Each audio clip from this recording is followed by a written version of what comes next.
స్వాగతం. బీజేపీలో కొండ గెలిస్తే రిజర్వేషన్లు పోతాయని, కాంగ్రెస్ వస్తే బీసీ గణన పథకాలు వస్తాయని మొయినాబాద్ కాంగ్రెస్ పార్టీ సమావేశంలో డాక్టర్ రంజిత్ రెడ్డి అన్నారు. మొయినాబాద్ లో కాంగ్రెస్ పార్టీ సమావేశంలో డాక్టర్ రంజిత్ రెడ్డి పాల్గొన్నారు. ఈ సందర్భంగా బీజేపీని గెలిపిస్తే ఎస్సీ, ఎస్టీ, బీసీ మైనారిటీల రిజర్వేషన్లు పోతాయన్నారు. ఇదే విషయాన్ని మొన్నటి సభలో సీఎం రేవంత్ రెడ్డి మాట్లాడగానే బీజేపీ నేతలకు గుబులు పట్టుకుంది. అందుకే ఇప్పుడు మాట మార్చి ఏదేదో మాట్లాడుతున్నారు. గత 5 ఏళ్లలో నా ఇంటికి వచ్చిన ప్రతి ఒక్కరిని ఆదరించానని తెలిపారు. ప్రతి ఒక్కరి కష్టం తెలుసుకొని తీర్చడానికి ప్రయత్నించానన్నారు. 5 ఏళ్ల నుంచి జనాన్ని పట్టించుకొని బీజేపీ అభ్యర్థి ఇప్పుడొచ్చి అందరికీ అపాయింట్మెంట్ ఇస్తా, అందరినీ కలుస్తా అంటే ఎవరు నమ్ముతారన్నారు.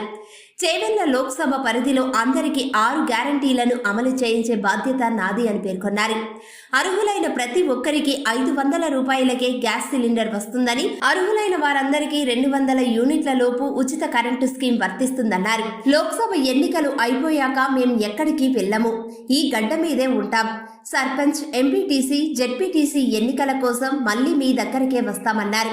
మీలో ఎవరికైనా 6 గ్యారంటీలు అమలు కాకపోతే అప్పుడు అడగండి. ఆగస్టు 15 లోపు రైతు రుణమాఫీ చేసి తీరతామని అన్నారు. ఇక్కడ ఇట్లా ఎక్కువ కావాలి, ఇల్లు ఇచ్చే బాధ్యత మా 3500 మొత్తం ఇచ్చినప్పుడు ఆయన ఇంట్లో పెట్టుకుంటాడా? ఇంట్లో పెట్టుకుంటా మనం ఊరుకుంటావా? ఉండేది అజీజ్ నగర్ లోనే, ఇంటి ముందు పోయి కూర్చుంటా. నేను మీకంటే ముందు కూర్చుంటా. ఓ అమ్మా లొల్లి, నేను నీకు ఇప్పించేవాడిని. ఎవరికైతే అర్హులు ఉండరో వాళ్లకు ఈ సంవత్సరం కొన్ని వస్తాయి. వచ్చే సంవత్సరం 3500, 3వ సంవత్సరం 3500, 4వ సంవత్సరం 3500, 5వ సంవత్సరం 3500.